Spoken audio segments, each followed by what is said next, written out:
Hi again. In this video, I'm now going to be going through the calendar of events. Now, in the previous exercise, that would be 4A, I believe, I went through the front-end version of the calendar of events, how your end users can access it. In this exercise, I'm going to be showing you now how to update your events. All right, so to do this, we go to the content management system as usual. Remember, your menu items are listed on the left in alphabetical order. We've gone through all of these. We're now at Events Management. We're going to click Events Management.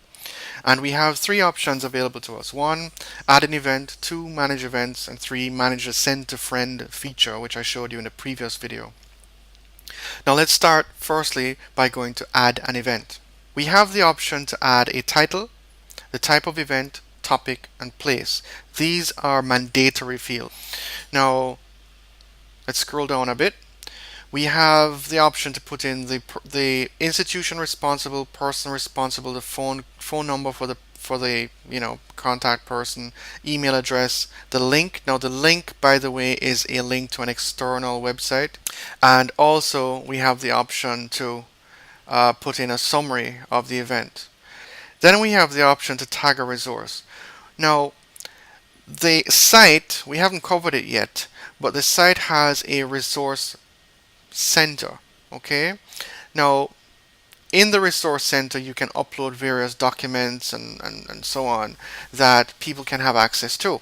All right, now you have the option, and we'll cover this in a video that's going to be done just for the resource center, but this is just to show you that you can now tag an article or document from the resource center to a event.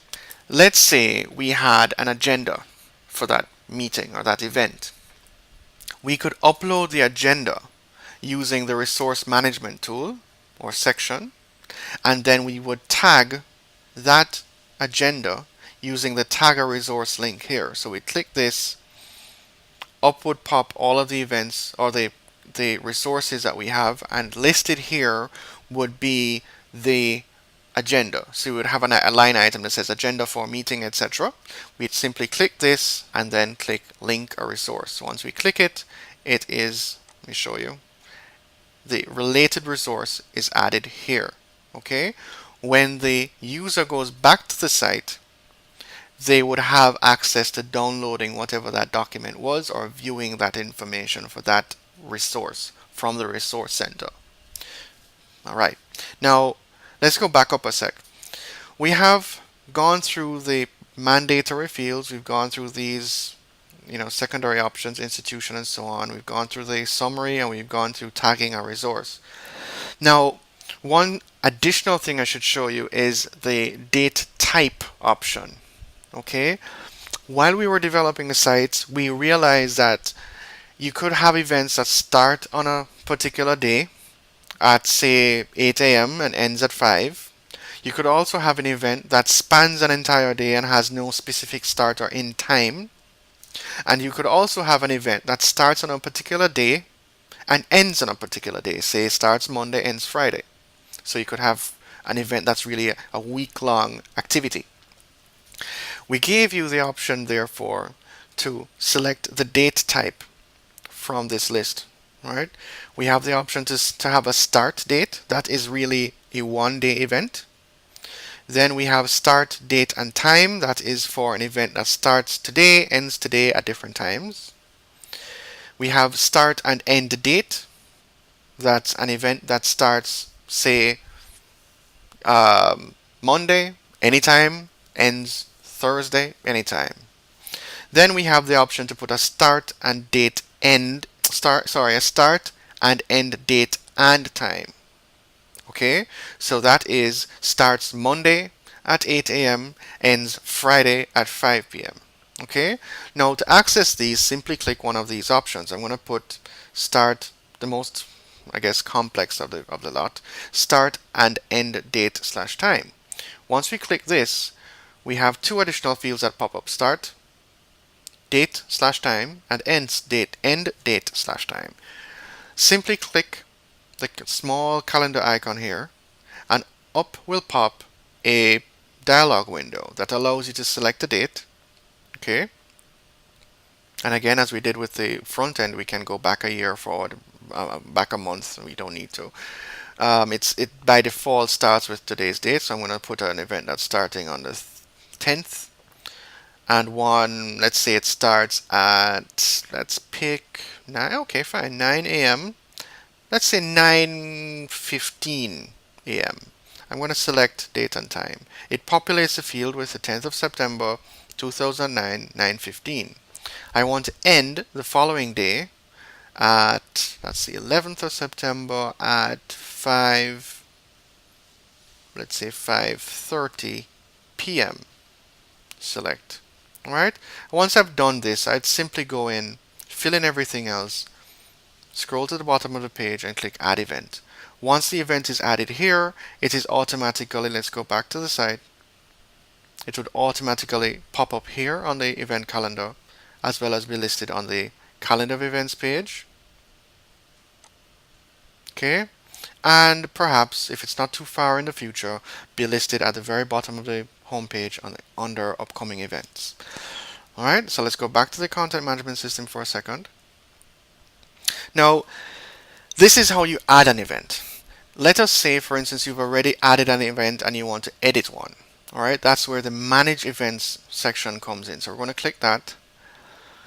Here we have listed all of the events that are in the system, alright, from March going up to October, right? It lists all of the events that you have in the system, right? We have events starting in March, going all the way to October, okay? Now, we have the option here to sort by title, which I think is what it's doing here, but we can also sort by date and time, topic and place. I'm going to sort by start, date and time. Click display. Now it has it in date order. Okay, so from March right through to September, we have to October, we have events. All right. Now I have the option now to go in over on the right and either delete an event, or I can edit the event. So I'm going to go to this event that was in March. I'm going to click edit. The edit events dialog window now opens up, and it has in it all of the details on the event. I could now put in the institution that was responsible. It's hardly likely that you'd actually edit past events, but you know, this is how it works for whether it be past or future. So you go in, make the changes that you need to change. You could go in and tag a resource if you hadn't done one before. Click update and the site is updated. Really, really simple. Let's go back to the menu, and on the left we have the Manage Send to Friend. Remember I mentioned this in the first video on the event calendar. When you fill out the form, let me find a form for you. You can find an event. I'll go to this event here. I'm going to go to the details. I'm going to go now, it gives me the details of the event. I'm going to click Send to Friend.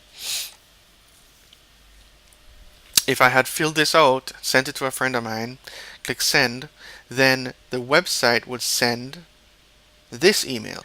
Dear friend, Chris Mills suggested that you would be interested to receive details of the following events from the CaribbeanCensus.net site. Alright, so we could edit the content. I'm going to put website here. Interested in receiving. Okay.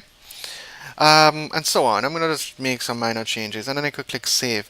Now this email is what's sent, as I said, to any friend of the user who may want to keep their friends or colleagues up to date on particular events that they may have come across on your website. As we did with the Contact Us management page, you'll notice that again we have content inside these square brackets. Alright? For example, your name, message, event details. Those are things again that you should never delete. Alright? You can edit this or this or this here, but you should never touch these. Alright, just don't change them. If you happen to type over it, make certain to put them back exactly the way they were, including the capital E for event, capital D for details. Alright, it must be exactly as it is. Okay? So once you've done that, the email form is changed, and That's it for now. Talk to you soon. Bye.